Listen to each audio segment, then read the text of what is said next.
Musta kayo? Kayo tayo nakabsat. Naimbag nga oras tayo. Naimbag nga daw tayo amin. Naimbag nga malem. Naimbag nga rabi. Di tayo nga kundaway tuloy timanan iti lesson tayo on homiletics.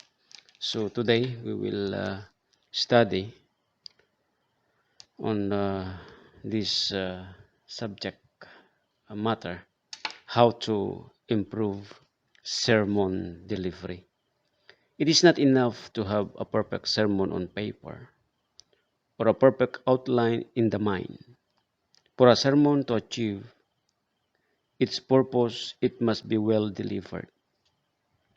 Many sermons which have cost hours of labor and which have been constructed with great care have proved very disappointing because of a poor delivery. So there are two aspects of delivery: the physical aspect and the spiritual aspect. So first, we need to consider the physical aspect of delivery. Under physical aspect, there is what we are called posture. We cannot say exactly how a preacher must stand, but he has no deformities. He surely ought to stand erect. For if he does not, he will attract undue attention to himself. The preacher's posture ought to convey the impression that he respects his calling in his hearers. The preacher who leans to the pulpit or who assumes a slouchy or lazy posture shows either that he disrespects his position or that he is ill. The latter will be excused somewhat, but the former is disgrace to the ministry. God gave us backbones, so let us use them. Poise is desirable quality of posture, for it puts the audience at ease. A preacher ought to appear completely oriented to his task. If he is awkward, uneasy, or stiff, the hearers will also be uneasy for his sake. But while the preacher's posture must have erectness and poise, it must at the same time have freedom. It is not meant that correct posture is bound to any set patterns. The exact traits will differ from person to person to fit its individual personality. In fact, the greatest homiletical emphasis is on the few things the posture ought not to display. There are no hard and fast rules for the positive qualities which each preacher can determine for himself if he uses good taste. Another one is gesture. Like the posture, there are no fixed rules for gestures, except that there are some traits which should be avoided. There is one positive rule: be natural. Awkward and meaningless gestures are to be avoided because they draw attention away from the message. A constant turning of the arms or prancing across the platform have no value apart from the message. Gesture means something and are of value only when they are used to give greater force to emphatic words or phrases and when they are synchronized with the emphatic utterance. Nothing is emphatic which is continuous. A few well-performed gestures are better than incessant swinging on the arms.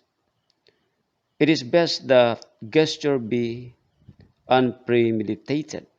Practice gestures nearly always seems artificial, and furthermore, the preacher's mind ought to be entirely upon his message, not upon physical details of delivery. Posture and gesture must come to be natural so that they require no attention whatever.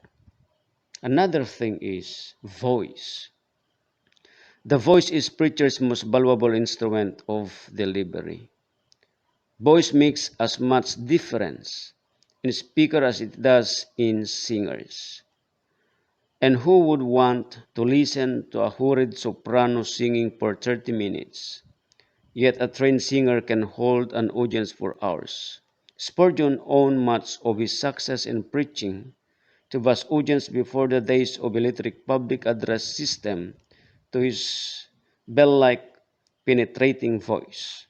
A preacher does injustice to himself who does not take at least enough vocal training to achieve proper voice placement and quality of speaking. There are 5 vocal qualities a speaker should diligently strive for. First is volume, flexibility, resonance, clear pronunciation, and expression. The preacher voice or the preacher's voice needs volume, not so that he may thunder throughout, but so that he may make himself heard throughout the whole audience with distinctness and with enough reserve power to lift the voice occasionally for emphasis. So that is, we need that. Another desirable quality of voice is flexibility. By this, it means the ability to use a variety of pitches in degrees of volume. Nothing is more fatal to effective speaking than monotony of tone or pitch. Usually, monotony is more likely when one is nervous. So the first step toward flexibility is relaxation. Then it is good to give attention to varying the voice up and down in pitch while speaking, being careful not to develop sing-song rhythm.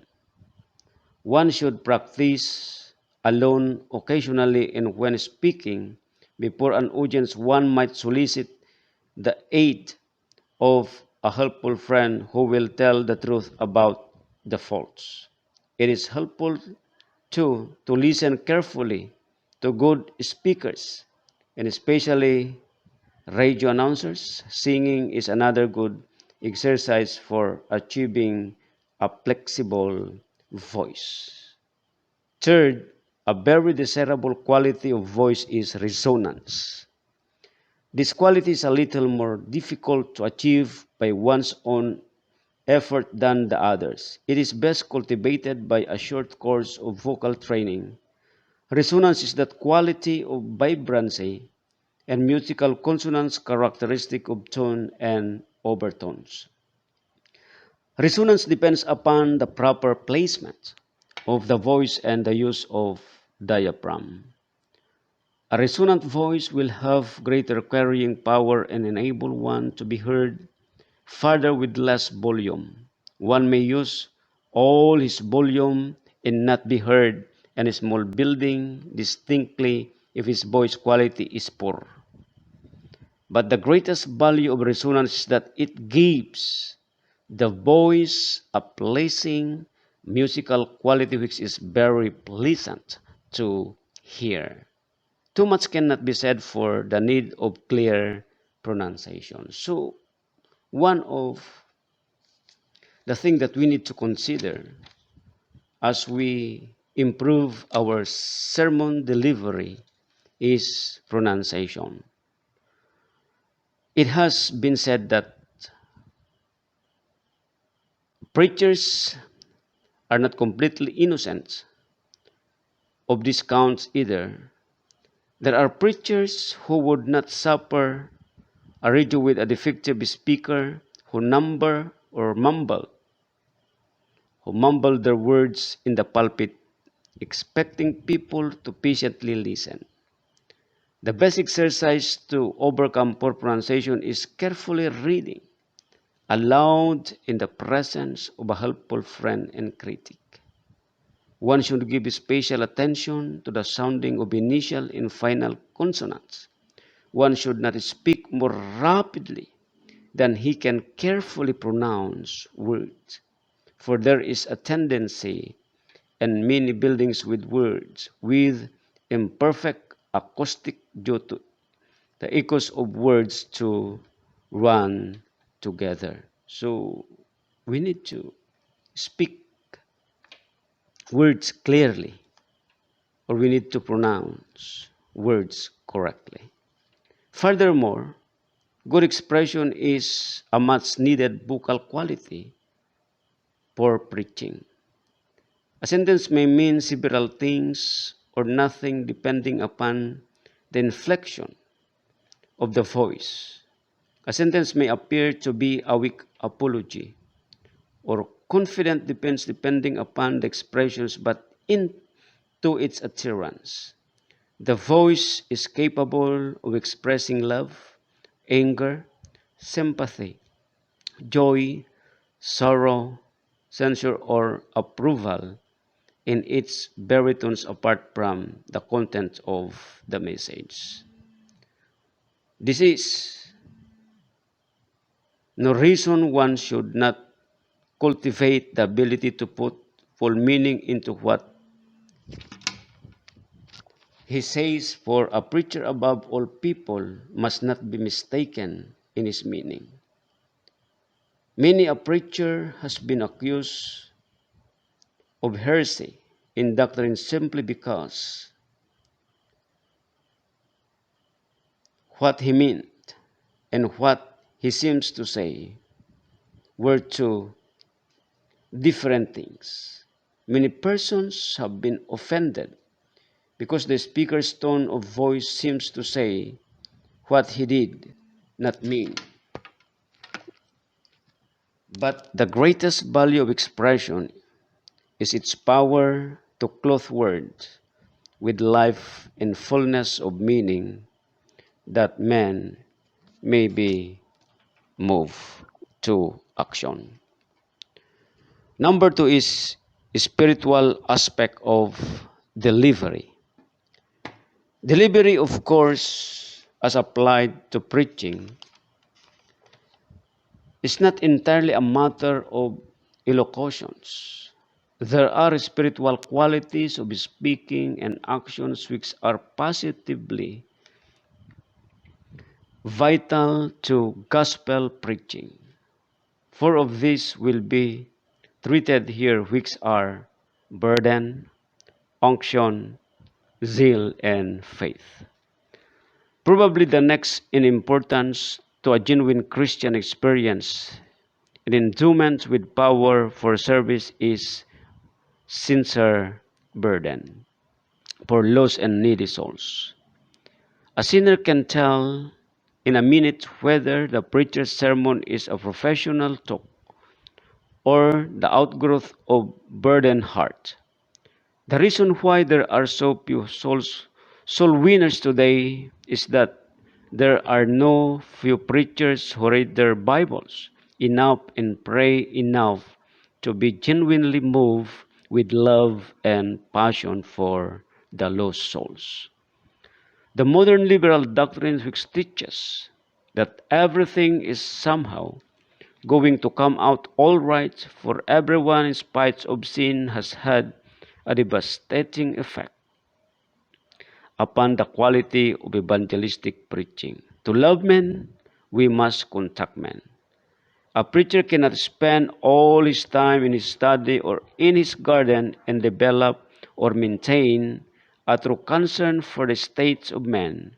He must visit the needy, become acquainted with his community and its problem, and do active personal evangelism if he is to keep his keen edge of passion. Nothing is more needed in preaching than anointing. But no quality is more misunderstood. Anointing does not consist simply of loudness nor rapidity of speech. It is not the tone of voice, the gesture, nor in fact any physical thing. The anointing is a spiritual force of conviction which God puts into the preacher's message which causes it to bring results. And it may be in a quiet sermon as well as a loud one. Neither is anointing a gift of automatic utterance, which makes it unnecessary for a preacher to study or prepare a sermon. The sermon is the preacher's task, the anointing is God's work. But no sermon can be ever bring forth permanent spiritual results without the anointing from God. So we need, my dear brethren, the anointing from God. Among the spiritual aspect of delivery must be class zeal or earnestness. True religious zeal is a product of spirituality in is rarely possessed by a worldly man of carnal interest or a mere professional preacher. One is zealous when he is convinced that he is doing the most important and most needed work in the world. Let no young man contemplate entering the ministry who is not sincerely convinced that preaching the gospel is the most vital and urgent of all callings. Prayer is the best exercise for achieving zeal. In addition to burden, anointing and zeal is faith. Faith is a valuable and necessary spiritual quality of delivery. While a preacher delivers his gospel message, he must believe that God is going to honor his word and accomplish the purpose of the sermon. It greatly hinders the sermon's effect. The very moment that doubt creeps into the preacher's hearts about God's ability or willingness to give the sermon success. Many successful evangelists say that they can visualize full altars while they are preaching their sermons. The author will remember the answers of a noted evangelist to the question, how do you win so many converts?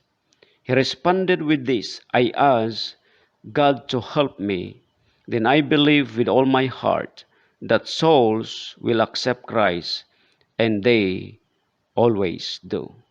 One often hears the enemy's propaganda whispered that souls are not being saved in these dark days or that the days of evangelism are past. But it is not true unless we all believe in it.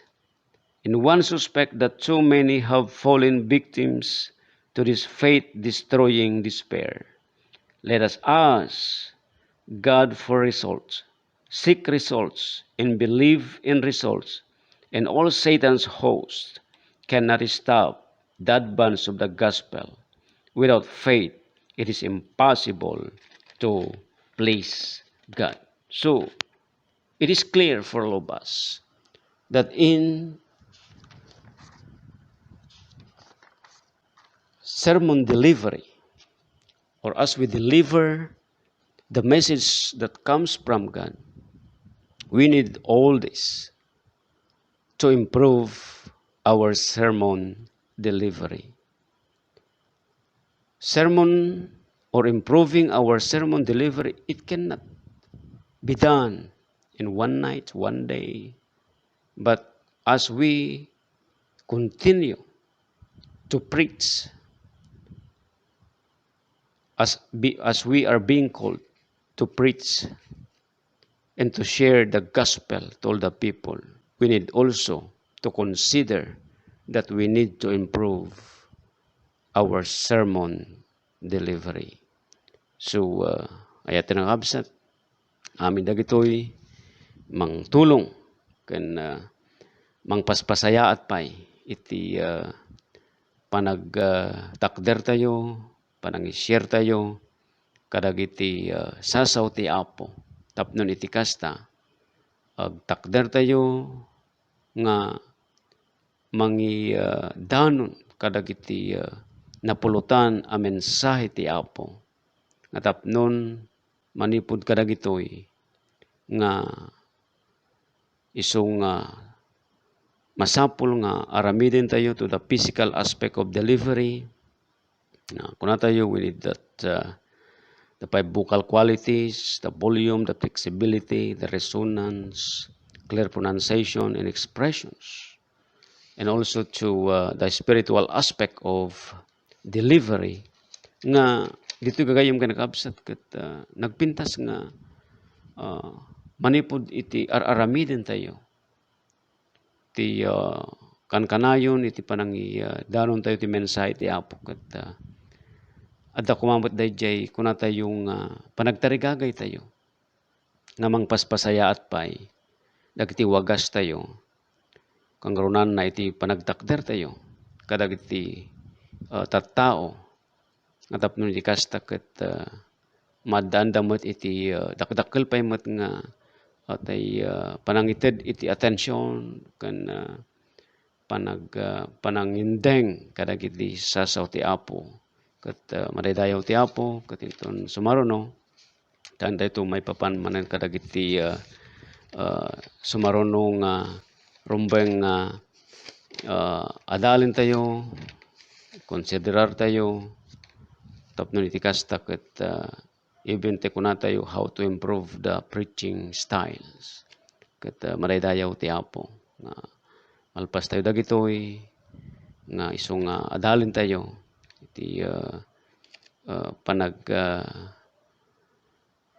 takder tayo panangi bunannag tayo kadagiti mensahe ti Apo. Then kas iti author tayo tarigagayan na kunana nga iti tultuloy tayo nga panangi share kadagiti sasaw ti Apo ket kangrunan na mga may pasagupsep kuna tayo iti kinapateg may papan iti kuna tayo nga ti anointing iti Espiritu Santo nga isu amang ti nabilbilig pay ken natadtadem kuna tayo nga balikas sasaw nga isudang duyok kadagiti puso dagiti siya sinuman nga tapno di kasta ket